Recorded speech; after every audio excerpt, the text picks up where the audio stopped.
This is Trash Panda Publishing. Thank you for joining our podcast, where raccoons talk about books and publishing, and of course, anything related to raccoons.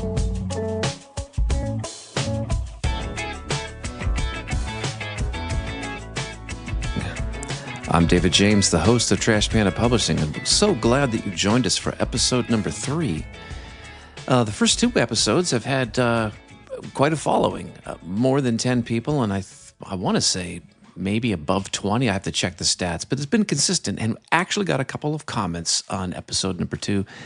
People like to hear more about Ava and me and my raccoon persona, who has a name, by the way, and also imagery. When I am adopting my raccoon persona, I am Crimson Jack Acorn III, who you will find tonight is British. Now, what we're going to do today on this episode is our first chapter, a reading of a chapter. An author has submitted a chapter from her book. We're going to talk about her as an author. She's not joining us tonight. That'll come later. I'll have guests later. But tonight I'm going to talk about Eva Pasco's book called, let's see, make certain I want to get this book correct. I'm actually looking it up on Amazon. It's called Aileen's Guesthouse, a Heartfelt Contemporary. It is available on Amazon in both paperback and also Kindle. It appears to have been published July 24, 2014. It's 347 pages, and it has 19 reviews. All of them are 5-star, where I'm going to read a little bit of the overview of the book. I'll read a couple of the reviews, and then I'll read the chapter that she sent us tonight. Also, I did write a short little story introducing sort of more like who is Crimson Jack Acorn III? Why am I doing that? Because we didn't get any emails today from any hustlers, so I didn't get to have fun today. That is disappointing. I did get in Facebook today a couple of fake AI messages that accused me of copyright infringement. They are pictures, which are ridiculous. I'm a lawyer, and I copyright and I really trademark everything that I do that has an image or a catchphrase. I trademark, including the Trash Panda Publishing logo. It is trademarked. The Trash Panda Publishing name is in the process of being trademarked. The images that I use on the website, I either generate them on ChatGPT with a license, or I subscribe to 123rf.com, I believe that's what it is, and I pay an annual subscription to have access to royalty-free art, and that is where I get the other art. I do not steal it off the internet. So this idea that I'm using copyrighted stuff is utter nonsense. As a lawyer, I would know better and would not do that. And I would encourage you, if you are posting imagery on your website, do not steal it off the internet. I know some people hate AIs. Don't generate it if you don't like AI. There are plenty of royalty-free sites, some of them even free. You can get a number of free photos per month with a free account, or if you really need a lot of photos like I do, pay the monthly fee to get access to like millions and millions of photos. Adobe has one. They're kind of expensive. I would not recommend their service. The pictures are pretty, but there's not a huge library, and the monthly fee is ridiculous. There's much better ones out there. Maybe we'll do a show on all the places to get content for multimedia stuff. But anyways, we did not get any other than that, and I just banned that person and reported them to Facebook. They're not going to get the privilege of talking to Crimson Jack Acorn III. Absolutely not. But I figured, why don't I introduce you to Crimson Jack Acorn? So I am now going to go into Crimson Jack Acorn III's characters. So he's British. So this is in first person. It's a little bio, if you will. And when I'm done with that, maybe next time I'll introduce you to Ava. Ava is his love interest, if you are just joining this podcast. And she does not really think he's worth her time, is the sort of angle of the story that we have here. And there are my 2 mascots now for Trash Panda Publishing. Kind of like Ross and Rachel from Friends, actually, as I think about it. Anyways, here we go. My name is Crimson Jack Acorn III. Most folks think that they've got me figured out in 5 seconds. They do not. I'm a raccoon who shows up late and leaves early. I generally think that's a good thing. The one leaning against the tree with the paws in its pockets, and I'm pretending that I don't care what anyone thinks. I actually do, but I'm very good at acting. I look like trouble because it's far easier than explaining myself. If you expect less from me, then I don't have to worry about disappointing you when I come up short. Let me rephrase that. I wasn't always like this. Or maybe I was. Or was it? I just don't know yet. Being the third of any kind of thing, I'm Crimson Acorn the Third if you missed it, but being the third, it does something to you. It brings a lot of baggage. It comes with stories that you didn't earn and expectations that you never necessarily agreed to. My grandfather was solid, from what I understand. My father was respectable, according to my mother. But somewhere down the line, I became the one who did not quite fit in. And that shape and that baggage was handed down to me. And I am just different. I care more than I let on about small things, about words, of course, and about promises, about people who don't even notice I'm paying attention. I notice everything. I just don't talk about it. Well, that's actually a complete lie. I'm talking to you about it right now. Some people call me a rebel. I guess that's fair. I don't like being told who I'm supposed to be, actually. Does that make me a rebel? I don't like neat paths or easy answers. I trust my instincts. I'm a wild animal. And I don't like rules. My heart rules me more than my head. I think if you listen to my episode yesterday, you'll understand exactly what I'm talking about. And if I'm being honest, I've gotten into way more trouble than good. Is trouble and good the opposite? Could you have both at the same time? I don't know. Perhaps you can. And I fall hard. I mean hard. And I stay longer than I should, even though I told you at the beginning that I show up late and leave early. I believe in things that I probably shouldn't have and they're not meant for me. But if you don't have dreams, what gets you out of bed in the morning?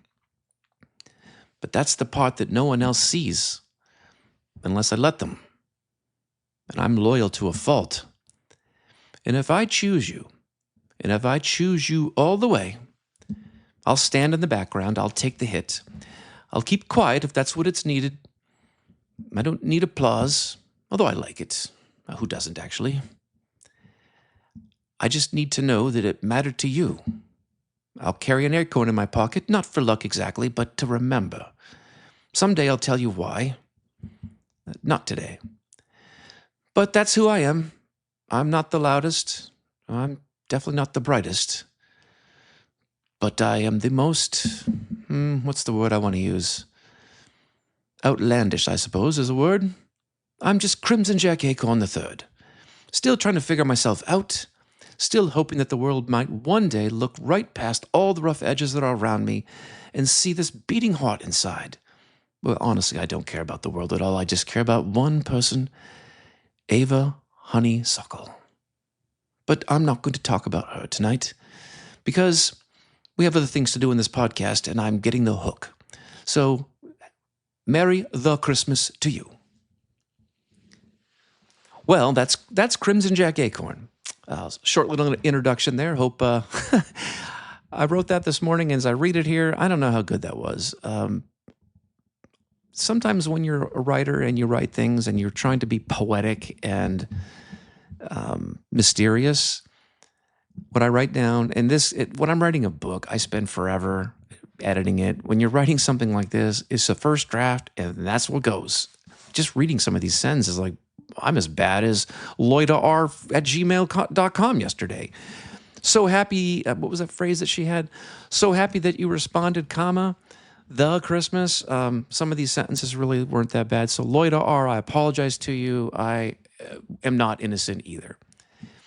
All right. Now that we've got Crimson's part out of the way, let's turn to the main part of our podcast today, which is Ava, not Ava Honeysuckle, but Ava Pasco's book. So first of all, let's learn about her as an author. So I'm looking at her Amazon page, and what she says here in her bio: a reviving dormant flair for writing after retiring from teaching third grade trenches, a multi-award winning author, Ava prefers writing in the genre of contemporary women's fiction.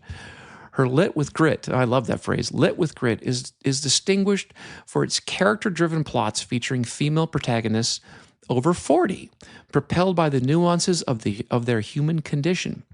A native Rhode Islander, so she's from New England, I'm from Massachusetts, so hooray for New England, party over here. Ava weaves historical events, geographical landmarks, and regional culture into the fabric of her storytelling, blurring the lines between fact and fiction.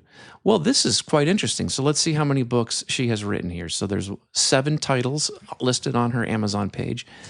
And today we are going to be reading, I think it's chapter 6 is what she sent me from her book called Aileen's Guesthouse.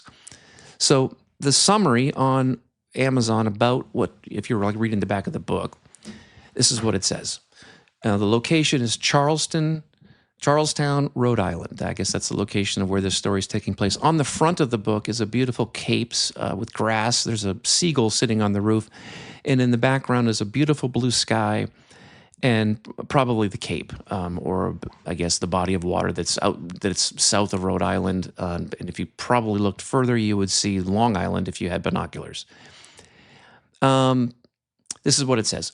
Overlooking a horseshoe point at the end of Sea Lane Avenue in the picturesque village of Chutananka, you will find Aileen's Guesthouse. There, a smattering of Queena's locals and lodgers cross paths. Whether they cultivate connections or random encounters, these folks have more in common than first meets the eye. An incoming tide strews debris from self-recrimination, regret, and remorse from their unintentional culpability in jeopardizing the life of an immediate family member. Whether altering destiny or attributing to demise or precipitating a debilitating accident, no one is exempt from heartbreak. And there's a list of characters here. Aileen Stanton, her heartbreak appears to be for getting sidetracked on her watch. Gertrude Stanton for her preoccupation. Ox Badcock for loaning a $10 bill. Grand Dame Lillian Wright for engaging in an illicit affair during the Roaring '20s. Birdman Drake Lynch for wielding his power of persuasion. Career mom Perella Moreno for her momentary lapse in judgment.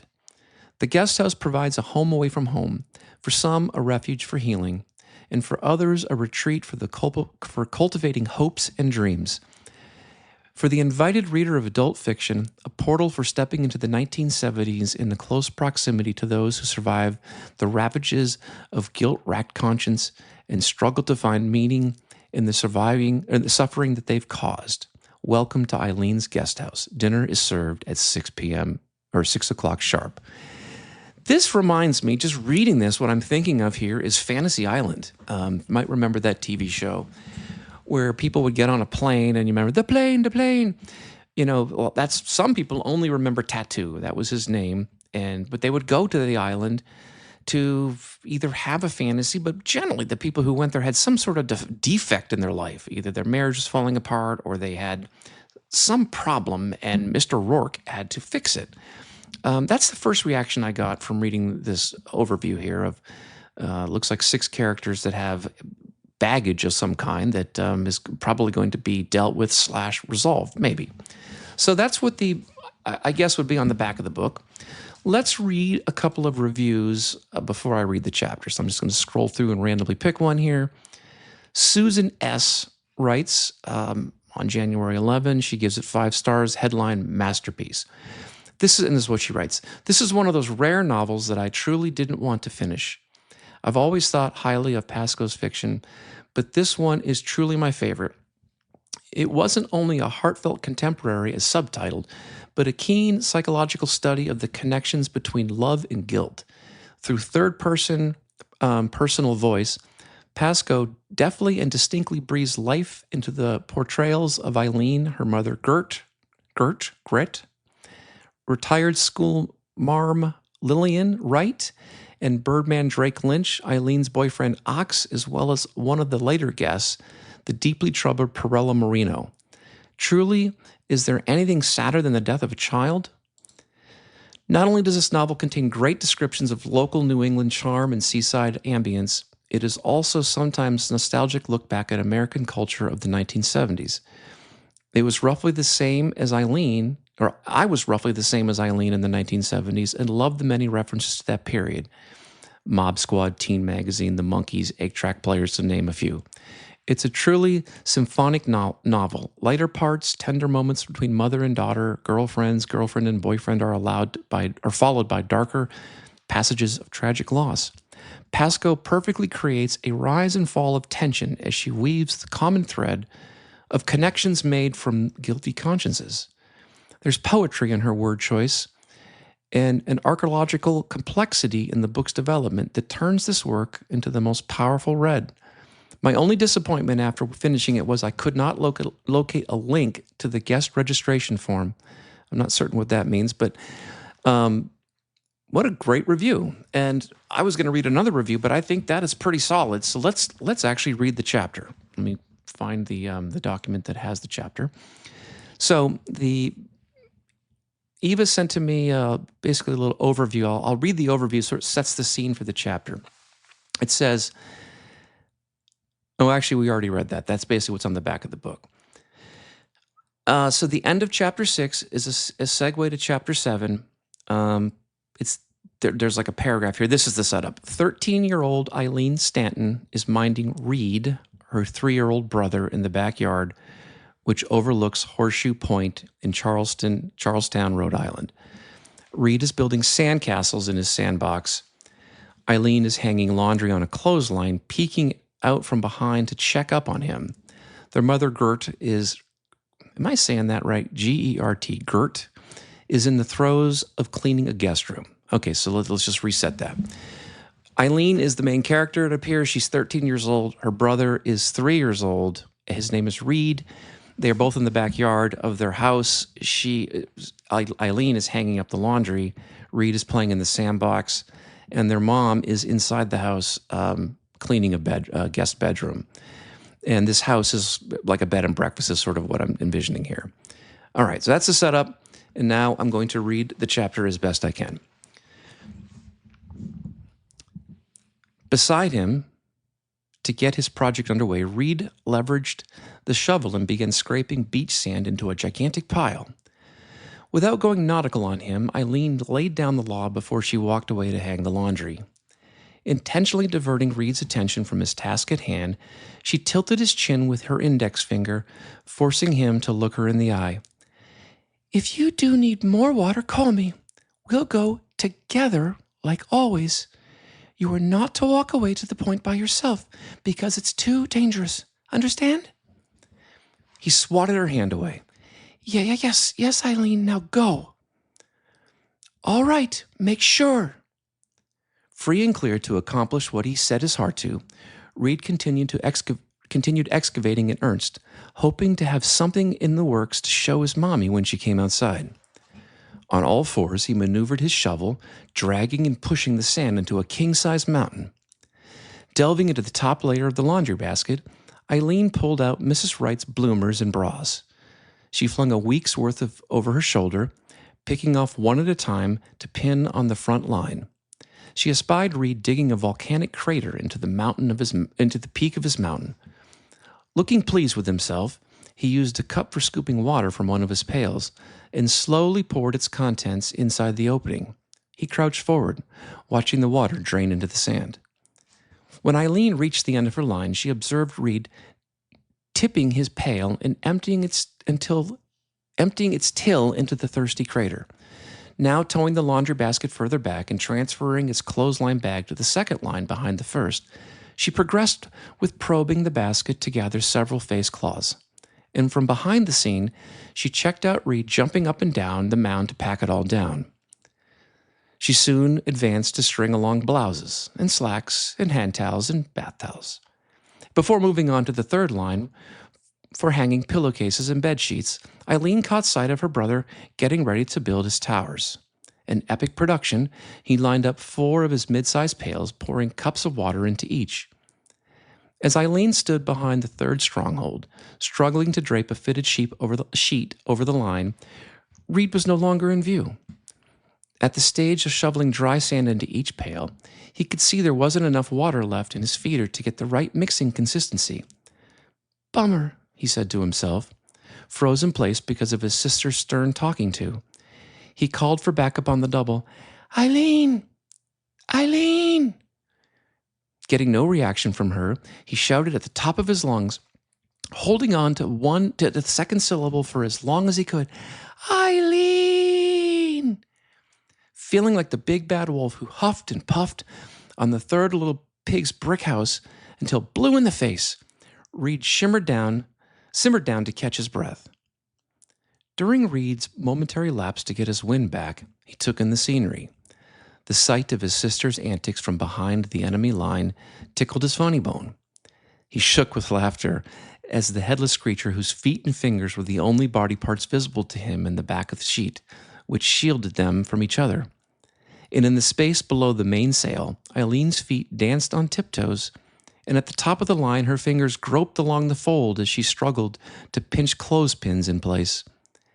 Indeed, Aileen fought her own battle of the bulge, sparring with blowhards snapping in the breeze and slapping her in the face. The high-spirited bedsheet defied her efforts to put the bite on it with a pair of wooden jaws held between her thumb and on the side of her pointed finger. Reed had seen enough of his sister's repeat performance and reached a logical conclusion. If I go behind the sheet to tell Aileen I need water, she'll make me wait. I can fill my pail and run back real fast.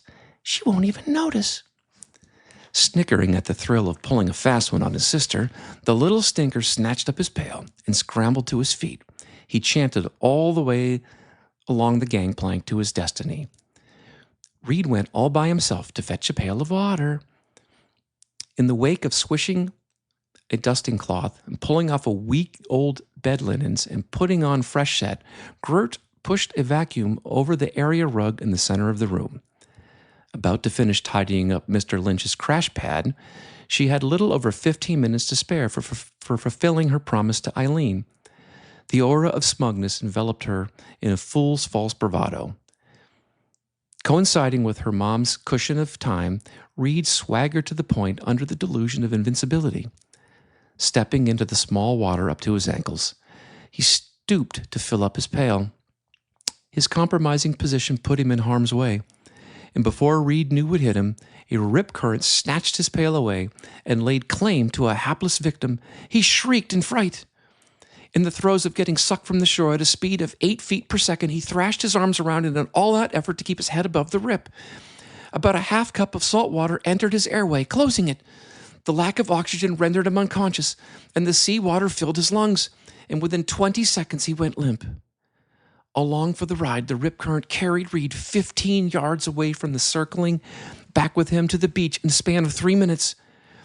While Reed's lifeless body crashed on the wave from the return trip, Aileen managed to pin down the fitted sheet, craning her neck to peer from behind to check on her brother.